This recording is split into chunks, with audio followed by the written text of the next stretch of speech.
Hello दोस्तों, स्वागत है आप सभी का हमारे चैनल पर। तो हम लेकर आए हैं 24 जुलाई सेकंड शिफ्ट में जो भाषा सेकंड हिंदी थी जिनके पास, उनका सॉल्यूशन लेकर आए हैं।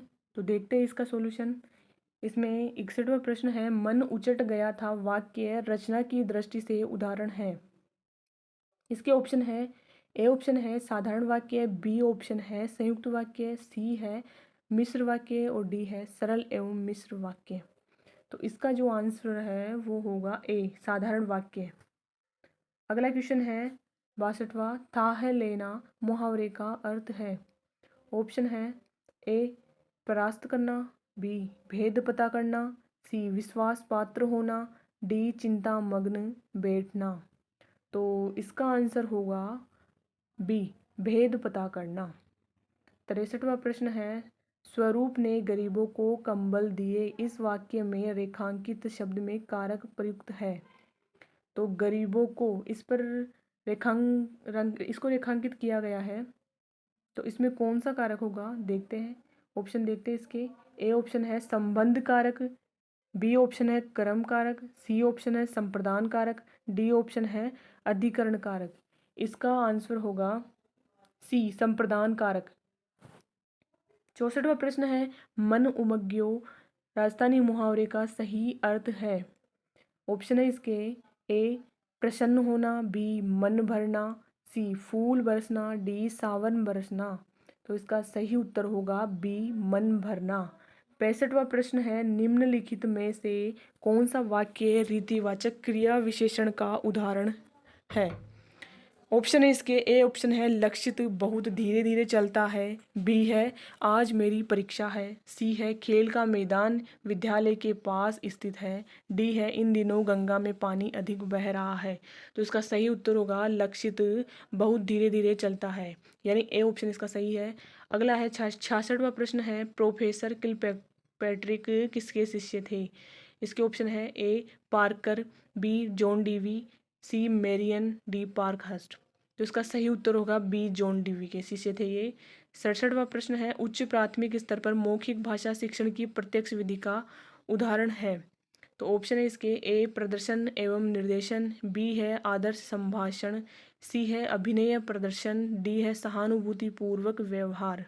तो इसका सही उत्तर होगा बी आदर्श संभाषण। 68वां प्रश्न है, प्रतिलेख में विद्यार्थियों को किस आकार के अक्षर बनाने होते हैं। तो इसका ए ऑप्शन है छोटे, बी बड़े, सी किसी भी आकार के, डी सूक्ष्म आकार के। तो इसका सही उत्तर होगा ए छोटे। अगला प्रश्न है, भाषा पुस्तकालय में पुस्तकें होनी चाहिए। ए लोक रंजनकारी, बी साहित्यिक, सी लोक मंगलकारी, डी इन सभी प्रकार की। तो इसका जो सही आंसर होगा वो होगा बी साहित्यिक। 70वां प्रश्न है, निम्नलिखित में से दृश्य साधन का उपयुक्त उदाहरण है। इसके ऑप्शन है ए चलचित्र, बी चित्र विस्तारक, सी रेडियो, डी दूरदर्शन। तो इसका सही आंसर होगा बी चित्र विस्तारक। 71वां प्रश्न है, मौखिक भाषा शिक्षण की प्रत्यक्ष विधियों में कौन सी विधि नहीं आती है। तो इसमें मौखिक भाषा शिक्षण की प्रत्यक्ष विधि पूछी है। ऑप्शन देखते हैं। ए ऑप्शन है भाषण, बी है वार्तालाप, सी है अभिनय, डी है गद्य शिक्षण। नहीं है, नहीं ये पूछा है इसमें, तो इसमें डी ऑप्शन सही नहीं है, गद्य शिक्षण। 72वां प्रश्न है, पठन कौशल विकसित करने हेतु निम्नलिखित सही तरीका है। पठन कौशल का हमें विकास करना है, उसके लिए कौन सा तरीका सही है। तो ऑप्शन देखते हैं। ए ऑप्शन है बाल गीत सुनाना, बी ऑप्शन है बाल साहित्य पढ़ना, सी है श्रुतलेख पर जोर, डी है बाल फिल्म निर्दर्शन। तो यहाँ पर आंसर होगा इसका बी बाल साहित्य पढ़ना। 73वां प्रश्न है, निम्नलिखित में से एक अच्छे प्रश्न पत्र की विशेषता नहीं है। अच्छे प्रश्न पत्र की विशेषता नहीं है पूछा है, तो देखते हैं। ए ऑप्शन है विश्वसनीयता, बी है वैधता, सी है अमानकीकृत, डी है व्यवहारिक। तो इसका सही उत्तर होगा सी अमानकीकृत। अगला है टारगर्सन एवं तथा एडम्स के अनुसार भाषा में मूल्यांकन का सही अर्थ है?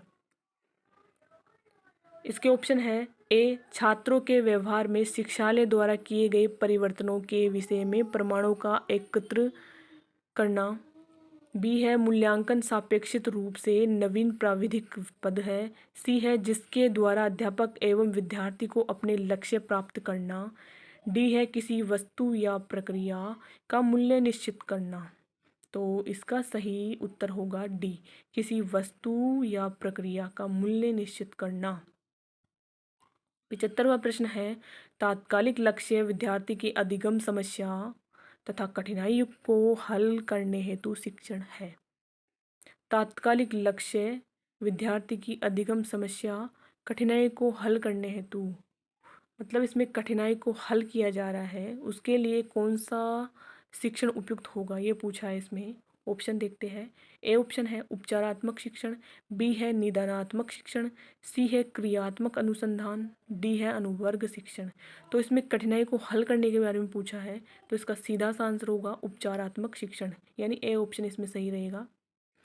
अगला है 76 से लेकर के और 85 तक क्वेश्चन है जो इस गद्यांश में से पूछे गए हैं। तो देखते क्या है। 76वां प्रश्न है कठिन शब्द में रेखांकित व्यंजन प्रयत्न के आधार पर भेद है। कठिन में क के नीचे अंडरलाइन की गई है, तो ये कौन सा व्यंजन का कौन सा भेद है देखते हैं। ए ऑप्शन है घोष, बी है महाप्राण, सी है अघोष, डी है संघर्षी। तो इसका सही आंसर होगा सी, अघोष है ये। अगला है 77वां प्रश्न है लक्ष्य शब्द का तद्भव रूप है। लक्ष्य का तद्भव रूप पूछा है, तो ऑप्शन देखते हैं। ए ऑप्शन है लक्षित, बी है लाख, सी है लाक्षा, डी है लाखा। तो यहाँ पर सीधा सा आंसर हो जाएगा बी, लाख। 78वां प्रश्न है श्रृंखला श्रृंगम उपयुग्म का सही अर्थ है। तो देखते हैं इसके ऑप्शन।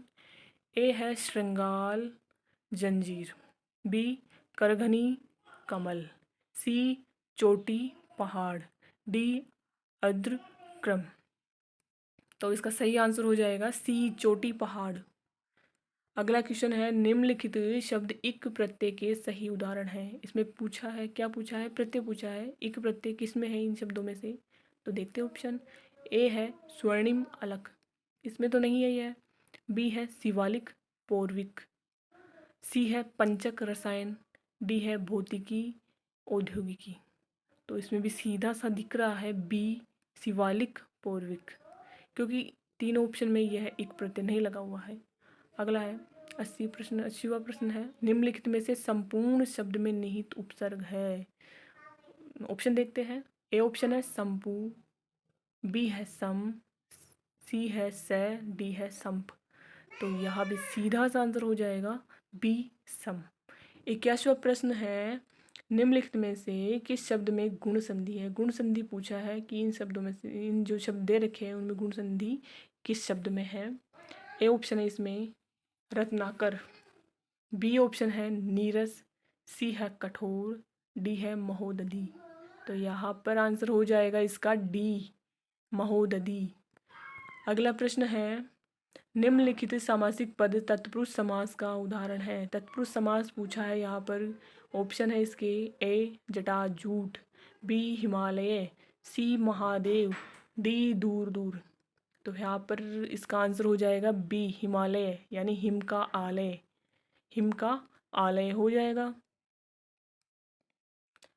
अगला प्रश्न है शब्दकोश क्रम की दृष्टि से निम्नलिखित शब्द सही व्यवस्थित है। यहाँ पर शब्दकोश में ये इन शब्दों को देखना है किस तरह से उसमें उसका क्रम सही किस प्रकार से रहेगा।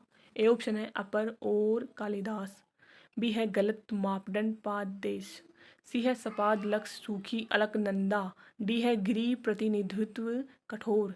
तो इसका आंसर हो जाएगा ए, अपर और कालिदास। 84वां प्रश्न है वर्तनी की दृष्टि से शुद्ध शब्द है। यहाँ पर शुद्ध शब्द पूछा है, तो देखते हैं ऑप्शन।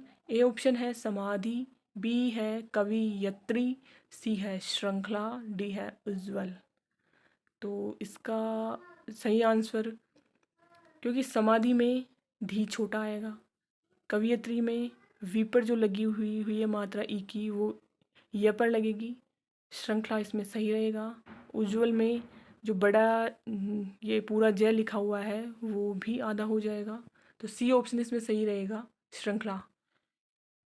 कर्ण दानवीर थे इस वाक्य में प्रयुक्त रेखांकित शब्द है, दानवीर के नीचे रेखांकन किया गया है इसका, तो क्या रहेगा इसका आंसर देखते हैं। ए ऑप्शन है भाववाचक संज्ञा, बी है अव्यय, सी है विशेषण और डी है सर्वनाम। तो यहाँ कर्ण की विशेषता बताई जा रही है, वो कैसे थे, दानवीर थे, तो विशेषता कौन बताता है, विशेषण बताते हैं, तो इसमें सी ऑप्शन सही रह जाएगा, विशेषण। अब है पद्यांश, 86 से लेकर के 90 तक पद्यांश में से क्वेश्चन पूछे गए हैं, तो देखते क्या क्या है। 86वां है, उपयुक्त काव्यांश को पढ़कर आपके मन में विचार उत्पन्न होता है, कौन सा विचार उत्पन्न होता है, तो ऑप्शन देखते हैं। ए राम सौंदर्य के प्रति अनुराग की भावना, बी कृष्ण सौंदर्य के प्रति प्रेम की भावना, सी मीरा के प्रति दया भावना, डी प्रकृति के प्रति प्रेम का भाव। तो यहाँ पर हम अगर इस काव्यांश को पढ़कर देखते हैं तो इसमें डी प्रकृति के प्रति प्रेम का भाव नजर आता है, तो ये ऑप्शन इसका सही हो जाएगा। 87वां प्रश्न है, निम्नलिखित पंक्ति में अनुप्रास अलंकार का प्रयोग किया गया है। अनुप्रास अलंकार सभी को पता है, वर्णों की आवर्ती होती है, तो देखते हैं इसमें कौन सा है। ए ऑप्शन है सुमन झिंगुला सोहे तन, छवि भारी दे पवन झुलावे, बी ऑप्शन है पवन झुलावे के की कीर बतरावे देव, सी है प्रातः ही जगावत गुलाब चटकारी दे, डी है जाचक तेरे दान ते भय कल्पतरु भूप। तो इसका सही आंसर क्या हो जाएगा, बी पवन झुलावे के की कीर बतरावे देव। 88वां प्रश्न है, निम्नलिखित पंक्ति में पढ़ते समय बीच में या अधिक स्थानों पर ठहरने को क्या कहते हैं। डार द्रुम पलना, फिर ये जो लगा हुआ है जिन्हें लगा हुआ है बिछोना नव पल्लव के, तो इसमें क्या पूछा है, बीच में और अधिक स्थानों पर ठहरने को पूछा है, तो इसमें क्या हो जाएगा इसका आंसर देखते हैं। ए है यति, बी है गति, सी है गण और डी है गणबद्ध, तो इसका सीधा सा आंसर हो जाएगा ए यति।